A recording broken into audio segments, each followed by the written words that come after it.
20 game-changing home hacks you need to try. These are about to make your life so much easier. You're gonna wish you found them sooner.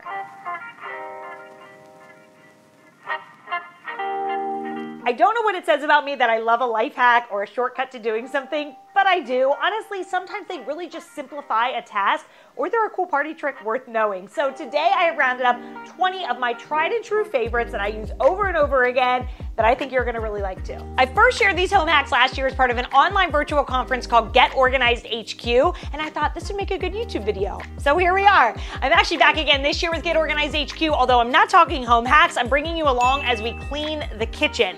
But if you don't know what it is, I'll drop a link in the description below. It's a completely virtual online conference. You do it all from the comfort of your home. There's over 100 experts speaking on various topics, everything from organizing to cleaning to budgeting to decluttering, home maintenance, home management, just things to make your life easier at home. So check it out at the link in the description. There is a free option and an all-access pass that you can get, but it is a wealth of knowledge and you are definitely going to learn so much. Okay, so let's get into it. 20 of my favorite home hacks. We have a good variety here, some for cleaning, some miscellaneous ones. I'm gonna kick it off with some of my favorites for cleaning. The first of which is to wear gloves. You could do fleece or cotton gloves to dust fake plants, light bulbs, or just intricate details on light fixtures or home decor.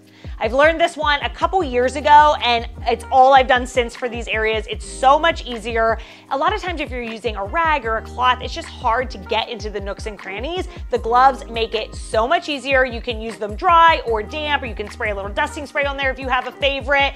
But either way, trust me, this one just makes it a lot easier to clean these surfaces. Number two, one of my tried and true favorites, I swear by, and this is for heat stains. So if you know, you know. If you've ever lifted maybe a pizza box or a hot dish or something off of your wooden table, you see that ring, that heat stain there, that does not go away just by wiping it with a rag. What you're gonna do is take an iron and a washcloth, and you're gonna put the washcloth, use it dry, you're gonna put that on top of the heat stain, sit the iron on it. If you have a steam setting on your iron, use that, and you're just gonna leave it on there not too long, short little bursts, but you're just gonna iron over that heat stain. So iron, lift the rag, sort of wipe away, see if you got it. If not, repeat the process, but I'm telling you, this one works like a dream. Number three is the best way to clean up a broken egg. If you've ever gone to get an egg out of the fridge and one has slipped and fallen to the floor, you know what a mess it is. And if you grab a paper towel and you're trying to wipe it up, it's like you're just wiping and getting nowhere. So the hack for this is to pour salt on it, a good hefty amount. It's gonna really just clump it up and make it so much easier to wipe up with a paper towel or a rag. And while we're talking cleaning up broken things, if you ever have broken glass on the floor, I typically like to pick up obviously the big pieces that you can see, but you know how there's always just a tiny bit of shards left that I swear you can vacuum and everything and they just still do not come up, and you find them later when you step on them, hopefully not, but that is always the risk. What you can do is either take a piece of bread and press it all around the area and any shards will stick into the bread, or you can use a lint roller or like a sticky reusable lint roller, either way, and just roll over the surface and it'll get up those fine little pieces that a vacuum does not. Number five is for your stainless steel. I get asked all the time, how do you get streaks off of your stainless steel? When I tell you that I have tried every cleaner out there, I mean nearly every cleaner for stainless, and nothing has worked like this hack, which is to use either baby oil or mineral oil. Now, this one gets debated. Some people say that baby oil will discolor the stainless. I've been doing this for years. I've never had an issue, but if you're concerned about it, test a small area first. But all you're gonna do is clean the stainless first, and then if you have streaks after cleaning it, you're gonna take a microfiber cloth, put a little bit of baby oil or mineral oil on there, a very little bit goes a long way, and you are gonna wipe with the grain of the stainless, and then you're gonna flip the cloth over to the dry side and go over it again, getting up any excess. There should not be any excess on there. It shouldn't be oily when you're done, but it will get rid of the streaks. Number six is for those pesky indents in your carpet after you move furniture. Now, you maybe have seen the hack where people line it with ice. That does work, but it takes some time. You gotta wait for the ice to melt, and then you have wet carpet. So quicker methods, two actually, that you could try. One is really simple. You just take a quarter and you simply brush it back and forth over the indent. It's gonna help stand the fibers up the right way instead of having them lay flat, creating the indent. Or, much like the heat stain, you're gonna take your iron and a dry cloth, place it over the indent and iron it, and that's gonna help lift the carpet fibers up as well, getting rid of the indent. Number 7, you may have seen before. This is one of my favorites, and this is an easier way to get stickers or labels off of things. Now, growing up, my mom always said, slap some peanut butter on it, and I found it never worked, and it left a really oily mess, or if it did work, it took forever. We're skipping that. These are much easier. You can either use a steamer or a hair dryer, and I like to use tweezers, just something to where it's gonna peel it so you don't have to use your fingers, because otherwise the steam or the hair dryer heat might burn your finger, but you're simply gonna run it over there. It's gonna help. The heat is gonna loosen the glue of the sticker or the label, which is then gonna allow it to just easily peel right off like a dream. I use this every single time. It works so well. If you peel it off and for whatever reason there's a little residue, you could continue to hit it with the steamer or the hair dryer and wipe it off, or you could use a little bit of lemon essential oil and a paper towel, and that'll help get up any stickiness that might remain, but the steamer or hair dryer alone should do most of it. Number 8 is a really easy way to get scuff marks off of the floor, and that is to use a tennis ball. I don't know why this works, but it really works like a dream. So the next time shoes or something leave a scuff mark on your floor, maybe even your baseboard, you could try this. Take a tennis ball, rub it over that, and it's going to erase it away. And while we're talking tennis balls, number 9 is one for if you're ever outside, maybe cleaning your car, and you have an extension cord and you're running it, and you know how it'll get stuck behind your tires? You can put tennis balls, wedge them behind the tires, so then when you pull the extension cord, it's going to easily glide along that tennis ball and not get caught under your tires. These next couple are some food hacks, and number 10 is probably one of the most popular ones I've ever shared, and that is an easier way to make chocolate-covered pretzels. Specifically the rod kind of pretzels, because if you're trying to dip these into a bowl or a double boiler or a pot, it really can be hard just because of the size of them. So instead, you're gonna take a heating pad, turn that on, lay a piece of parchment paper on top of it, and I would melt your chocolate ahead of time, either in the microwave or on a double boiler, and pour that on there. And then you're going to simply roll the pretzel in the melted chocolate. This works so well. It's going to evenly coat the pretzels. Then you just move them to a plate to dry. And the best part is your chocolate's not going to clump.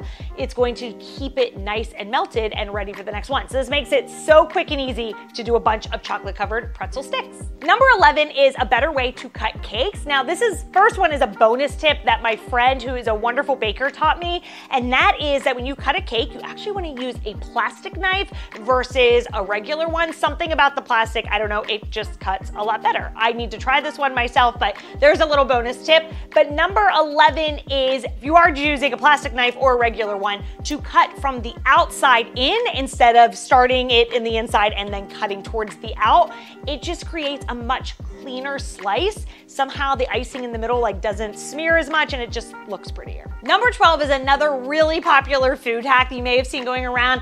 This is the answer to perfectly peeled hard-boiled eggs every time, and that is that before you hard-boil them, you want to take a spoon, the back end of a spoon, and lightly tap on the egg until you hear a snap. Sometimes it happens right away, sometimes you're really tapping and then it will happen. It's something about I think it separates the membrane from the shell. I don't know, but all I know is when I do this and then I hard boil my eggs, they peel like a dream. Number 13 is a parenting hack, especially if you use a lot of Play-Doh, and that is to use one of these caddies or carousels that hold K-cups for Keurigs.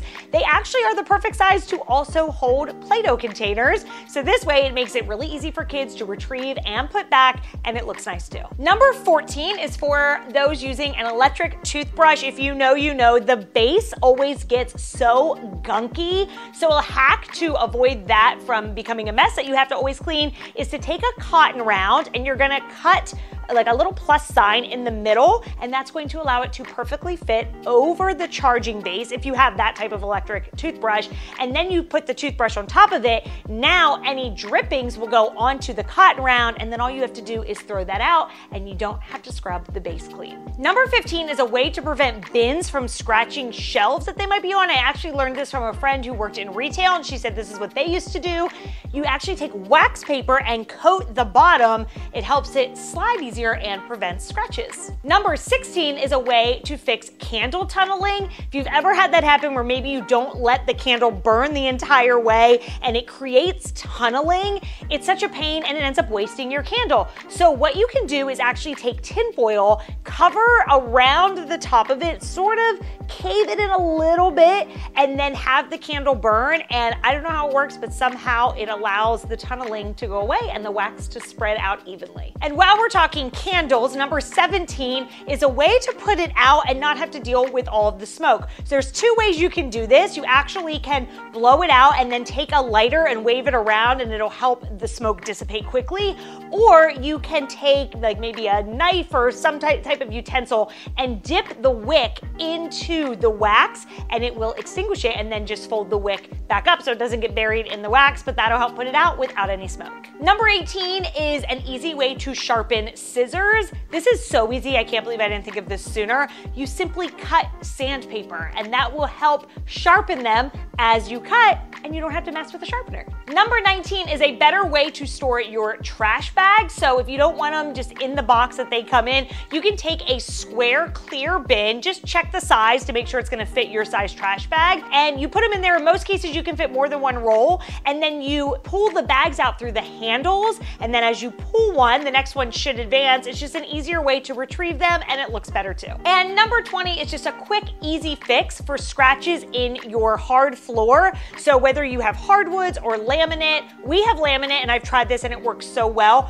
Take a crayon that is the color of the wood and you're gonna sort of color it in there, but also use a hair dryer. That's gonna help the wax of the crayon melt, and then you can sort of like press it in with your finger to get it to blend in. Easy, quick fix, no one will ever know you had a scratch there. All right, and that does it. Hopefully this was helpful and hopefully you learned a new trick that you can try at home. Tell me in the comments which was your favorite, and let me know if you have a favorite life hack or home hack that I should try out. Hit that thumbs up button if this was helpful, and don't forget to check out Get Organized HQ. That link is in the description below, and don't forget to subscribe while you're at it for even more helpful homemaking tips.